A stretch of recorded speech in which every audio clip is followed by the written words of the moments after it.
What is up, guys? This is me, Johnny Cooper 64 here with another YouTube video and called Vicarious Visions to make a real Crash Bandicoot 4. Today I'm joined with my boy tj2gaming on how Vicarious Visions could be making a proper sequel to Crash Bandicoot 3 Warped. Hey guys, I'm honored to be on the legendary Johnny Cooper 64's channel for the second time. No problem, man. Glad to have you here, my dudes. Well, let's get this started. The original Crash Bandicoot trilogy was created by Naughty Dog, and the games were and still are good till this day. The gameplay, the characters, the way the game looked and played, and how the original trilogy were very connected to each other in story-wise. Crash Bandicoot 1's ending had our man's Dr. Neo Cortex plummeting to the ground, and from there it cut off. The second game, Crash Bandicoot 2 Cortex Strikes Back, continues the story with Cortex falling from the defeat of the first game, but this time we see where he landed. He then found the Power Crystal, which became a known object in the future Crash series, and basically made Crash 1 and 2 connected onto the intro. And in the Insane Trilogy, it's shown even better. Crash 2 also had villains return like Ripperoo, and in the alternate ending in Crash Bandicoot 1, he became a doctor, but somehow the alternate ending connected to the real ending, and he's actually now a doctor in canon. There was a continuity. They could have had Ripperoo without being a doctor, but they didn't. They continued the story from the first game. There were also elements from the first game like Dr. Neo Cortex's burned castle and such. Then we go with the ending of Crash Bandicoot 2 and we see Crash, Coco, and Dr. Nitrous Brio team up to defeat Cortex and explode his Cortex Vortex from the sky. As he blew up the Cortex Vortex, the game ended with the Cortex Vortex in pieces. But in Crash Bandicoot 3 Warped, the pieces from the Vortex land on Earth, landing on a pyramid, which is where Uka Uka is set free. You see how the original trilogy was very connected to each other story-wise, and how things from previous games have the possibility to be a major plot in the sequel? Well, during the end of Crash Bandicoot 3 Warped, Dr. Cortex and Dr. Entropy were turning into little babies and were stuck fighting over Uka Uka, in which I presume is the beginning of the creation of Earth, thus ending the game there. Most of us expected the story to continue like how it did with Crash 1, 2, and the intro to Crash 3, but it didn't. Naughty Dog wasn't able to make another Crash Bandicoot game / Crash 4 because their contract with Universal was about to end. They did, however, make CTR, which was never supposed to happen, but Universal still approved it. CTR concluded Naughty Dog's Crash Bandicoot games, and Universal took the IP from them. Universal made other developers make Crash Bandicoot games, and Traveler's Tales made the fourth installment to the Crash Bandicoot series, The Wrath of Cortex. Traveler's Tales had no experience on making a Crash Bandicoot game, so they had to copy everything Crash Bandicoot Warped was, and they didn't continue the story from Warped. When releasing the game, it was known for being a bad installment and failed to be a successor to the Naughty Dog games, along with ruining what the original trilogy had: continuity and creativity. Many people were disappointed that it didn't live up to the hype, and the game just turned out to be a carbon copy of Crash Bandicoot Warped. Then after Wrath of Cortex, the Crash linear platform era also ended. But now that Crash Bandicoot got his trilogy remastered by Vicarious Visions, could they continue the direction Naughty Dog seemed to be going? Both Naughty Dog and Vicarious Visions have experience with making the trilogy. Even though Vicarious Visions just remastered it, they learned how Crash levels are made, and work while making the game. They even made a new stage in Insane Trilogy, which was the bonus stage in Stormy Ascent, maybe just to test the waters a bit. So is this proof that Vicarious Visions could be making a true Crash Bandicoot 4? I know some of you guys are saying that Wrath of Cortex is technically Crash Bandicoot 4, but it's only known to be the fourth game, or have a 4 in there in Japan. But in other countries, it's not. There's also Crash Bandicoot 2 entrance. I noticed how it has 2 in it, even thought there's already a Crash 2, and it's called Crash Bandicoot 2 Cortex Strikes Back. So they can easily just name the new game Crash Bandicoot 4, and they won't have any problem since they already did that with entrance. Even thought it didn't replace Cortex Strikes Back. But we do have a 2 Crash 2, even thought they're completely different from each other. The same could apply with Crash Bandicoot 4. Wrath of Cortex is still indeed the fourth installment to the original Crash series, the fifth being Twinsanity, sixth being Crash of the Titans, and seventh being Mind Over Mutant. But as I said in one of my previous videos, I think Crash Bandicoot Insane Trilogy could be a reboot to the Crash Bandicoot series, basically restarting from the original trilogy that started it all and erasing the other games that came after the trilogy, meaning that they will have to create a new series / timeline. There will be the original Crash Bandicoot series, which is Crash 1, Crash 2, Crash 3, Crash the Wrath of Cortex, Twinsanity, Titans, and Mind Over Mutant. Then there will be the rebooted / new Crash series, which is Crash Bandicoot 1, 2, 3, remastered, which is Insane Trilogy. Then they could continue off from the new series with Crash Bandicoot 4. Now some of you guys might be saying, well, what's wrong with the Wrath of Cortex and the other games after Warped? Well, we all know the Wrath of Cortex is arguably a pretty bad Crash Bandicoot game, innovation-wise and creativity-wise.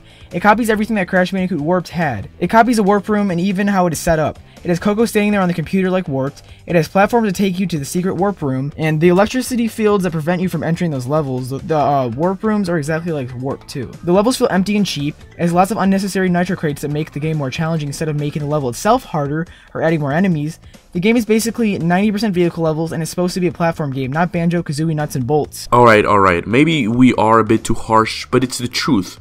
The Wrath of Cortex is a carbon copy of Crash Bandicoot 3 Warped. Many people wanted to see what happened to Dr. Cortex and Entropy when they turned into babies, and see how they turned back to grown-up selves in Wrath of Cortex, which meant that the story continued from Warped. But nope. Not a mention on how Cortex or Entropy transformed themselves back to their normal selves, or any events that happened in Warped, Cortex Strikes Back, or the first game. It creates a new story that has nothing to do with the original trilogy story, but the story itself does not add anything new.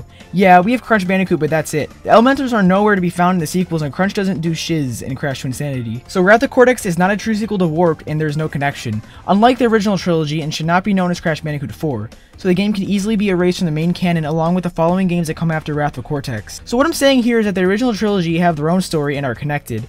Wrath of Cortex and Twinsanity are connected but have barely any connection with the trilogy, and now, Crash of the Titans and Minor Mutant, the games that look like a Crash Bandicoot reboot, but they aren't. So it's actually a sequel to Crash Twinsanity if you think about it. The characters are redesigned, everything you knew from the previous games are thrown away and completely changed. The game has no connection with the original trilogy, nor Wrath of Cortex or Twinsanity. It's a completely new timeline, but it isn't. Titans and Mind Over Mutant are part of the original Crash series, but as I said, the original trilogy could be a reboot to the original Crash series and make a new timeline and continue off from Crash Bandicoot Warped, erasing the other games that came after Warped.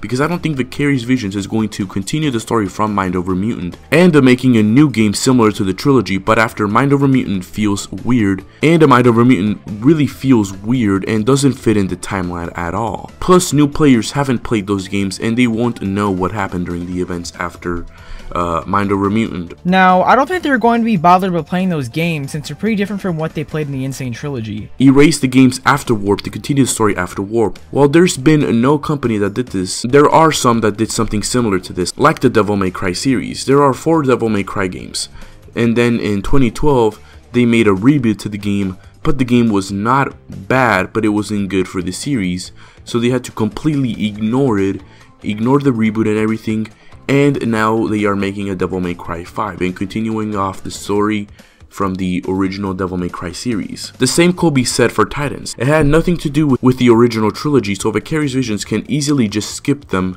along with Wrath of Cortex and continue off from Warped. Vicarious Visions would be an excellent company to make a true Crash Bandicoot 4 and use the story elements from the trilogy and pass it on to the 4th game. Like in the true Crash Bandicoot 4, they can show how Dr. Neo Cortex and Entropy transform from babies to grown-ups in a flashback or an intro for the game, or they can use this as a plot for the 4th game, like having Cortex and Entropy needing to get the power crystals turned back to grown-ups during the final boss. They could somehow steal Crash's power crystals and turn themselves to grown-ups again and fight Crash or something. Since they're doing a reboot and erasing the games after Warped, that would mean that the characters after Warped were never there or introduced. So this would be a perfect opportunity to introduce old characters from the Crash series like Crunch Bandicoot or Nina Cortex and change their story a bit.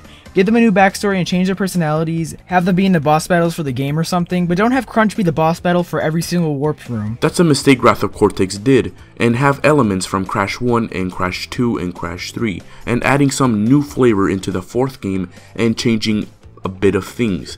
Basically make the 4th game similar to the trilogy while expanding on new ideas. Don't have the game be filled with vehicle levels and have 90% of the levels be platform. Now, the guys who worked on the Wrath of Cortex were not experienced with making a Crash Bandicoot game, so that's why they failed on making a true sequel to Warped, and it bombed. Even Twinsanity made fun of Wrath of Cortex. That's how much of a failure it was, and Vicarious Visions even themselves said that they didn't really like Wrath of Cortex, and that basically means that they can just remove the game from the timeline, which means that Vicarious Visions has taken notes from the mistakes that other developers did when making the Crash games, and they won't make the same mistakes they did. They know not to make it like Titans or Wrath of Cortex. Make it similar to the original trilogy, and that's what they did with the GBA games. That's why those games were successful.